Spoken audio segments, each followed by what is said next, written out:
Hello and welcome to Jeremy's Yorkshire allotment adventures on what is a very dry day.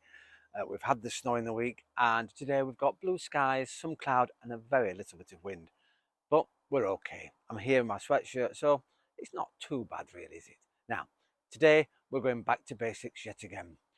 When you're sowing your seeds or you're putting stuff in the ground or in tubs and buckets, whatever you're doing, what compost do you use? What's best for the plants that you're going to grow? But this time of year, we're looking at things about seeds. What's the best soil for seeds to encourage them to grow? I'm trying something new. These days, we're trying to find peat-free alternatives. Well, here's one. And when it comes in a block, it's absolutely solid. And it's called Coir. And this is very, very exciting stuff. We'll have a look in a moment. So sit back, relax, put your feet up. You know the drill. I hope you've got a cuppa. I've just had one before filming. It's great to have you on board. Welcome to the new subscribers. If you don't know, and I say it over and over, you need a cup of tea or something stronger. We don't mind either way, as long as you enjoy today's show. Welcome once again to Jeremy's Yorkshire Allotment Adventures.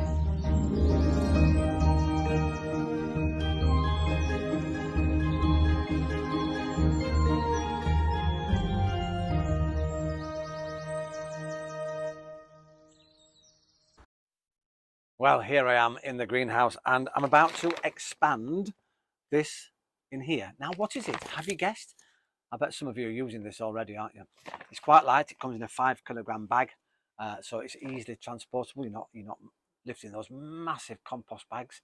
In fact, between you and me, this was delivered to my home. I didn't feel guilty about having it delivered. So, what is it? Well, this is discarded coconut husks. Yes, it's a waste product of the coconut industry, and they discovered that it's really, really good as a compost. What makes it good? Well, for start, it's pH neutral, so it's about 5.5, bang in the middle, not too acidic, not too alkaline, and the seedlings love it, and also do sort of the seeds, because you can use it to grow your seeds. And then I say use it because I bought a seed and cutting compost. There are different ones you can use. In fact, I'll hold that side out because it's bigger. And it's brilliant. I've never used it before, but we're always looking for new things to use because this is peat free. And a lot of us older gardeners have always used peat compost based stuff, and because it was really good at retaining moisture, had lots of nutrients in it. It was absolutely brilliant for growing things in. Unfortunately, now they're trying to get, which is understandable for all the environmental benefits, to stop us using peat based composts. But by gum, they used to grow really well. This is a seed and cutting compost. You can get all different variants. But why is it so good? Well, I've said already, it's nutrients. It's neutral. And what you have to do is, you're supposed to expand it to 75 litres. Well, I have looked around my allotment and I can't find a tub big enough for 75 litres. So what I did this morning, and I should have worn a mask because this has been covered in here with coconut fibres in the air, I've cut it in half. So because I thought, well, we could expand half of it and keep the other half for later on when I need it. So what I've done, I've cut it, as I say, here's a photograph of me cutting it in half, and there you are, the two halves. And you can see in the background there's loads of dusty stuff and soil on. So that's all been scraped up and put into here. I then added 20 litres, well, I said 20, sorry, 10 litres, 20 for 75, 10 litres of warm water. They say warm water because it helps it expand quicker. If it's cold water, it takes a lot longer to expand. What's great about it is, well, in fact, here, hopefully, is a bit of a time-lapse video of it expanding. Ooh, isn't it exciting? So that's nice, isn't it? Now, what are the benefits of this? This one has 20% perlite in it. Now, perlite helps with drainage and also helps with retaining moisture and also helps with aeration. So it makes it a really light, loose soil compost to grow in. It's brilliant for seeds because I've noticed some of the seed compost you can buy that's got, well, some has grit in it, some has sand in it.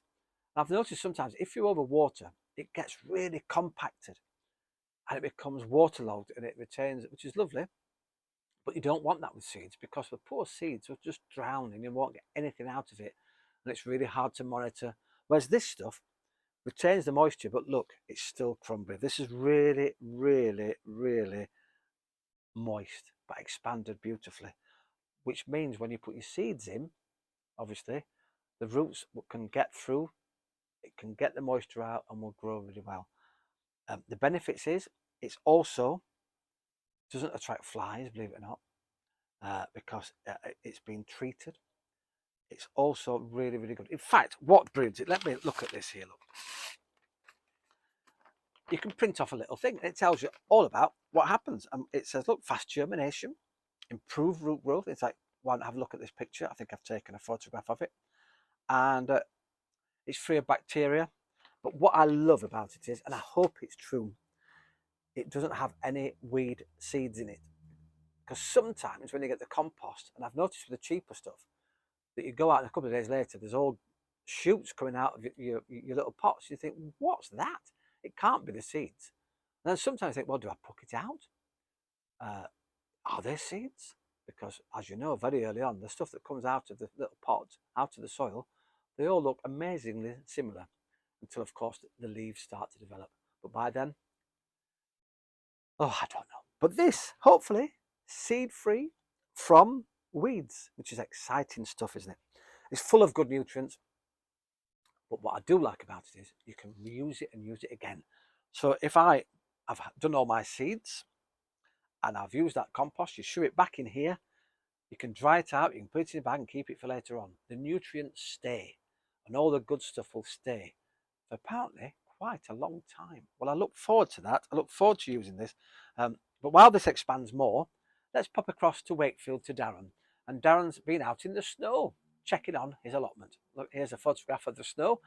We all had it, some deeper than others, but we're not complaining because we're not Canada. We don't get snow and we don't get minus 35-degree temperatures either. We got down to about -6, I think, here during the snow period. Darren, as you can see, here's another photograph. He's got his garlic in. He's doing really, really well. Now, as you know, and I've gone about it every single year, we have, well, this, come back to me here. This is a shallot. And I've not got my garlic around.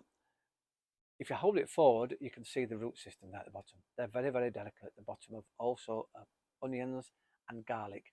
What you don't want to do is force that into the ground or into your soil in your pots, because it just ruins this root system, and then all it will do is rot. Whereas you put a little bit of a hole, drop it in, water from below, which then encourages the root system to go down. This is really loose, so they will love that, because these roots are about to find their way through here. This is going back to the house, by the way. It's a lovely little shallot. And also, Darren, brilliant, you have got yourself a new paraffin heater. And look at yours, all lovely and shiny. Mine now is quite old. I'll dig it out actually for next time. It's in here somewhere. And well, you said when you first lit it, it was like loads of black smoke. But of course, it's settled down now and it's purring nicely and giving heat into your greenhouse, which is brilliant.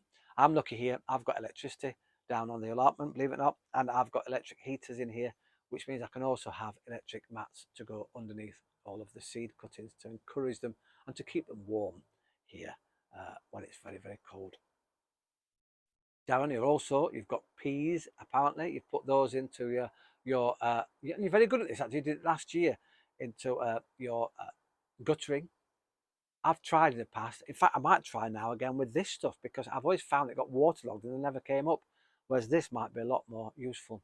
I have, however, if you remember last week, I did the muffin container with the lettuce, the red lettuce. Well, I've shoved some. I say shoved. I put the peas right on the edge down the side in the hope we can see them grow.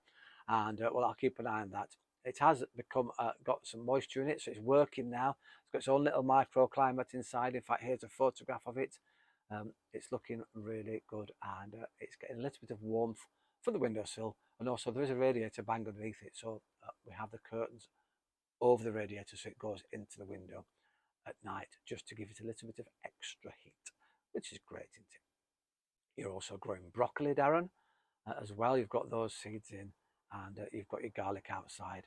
And yes, Darren, you're absolutely right. Garlic absolutely loves the cold weather. It enhances the flavour.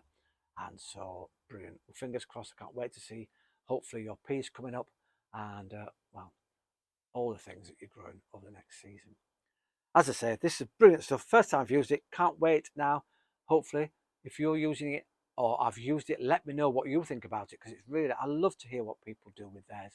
And I can't stop. It's really, really light and fluffy, and yet it's full of moisture, like it says. It's lovely. And yes, it does smell sweetly, which is what you need from a good compost.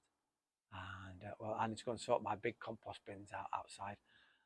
Unfortunately, they've got a bit waterlogged, so I need to turn them over, and well, we'll get them ready now to put in the ground. Once again, thank you very much for watching Jeremy's Yorkshire Allotment Adventures. I'll see you here next time, hopefully with a cuppa, feet up, and I hope you've enjoyed the show. Ta-ra for now.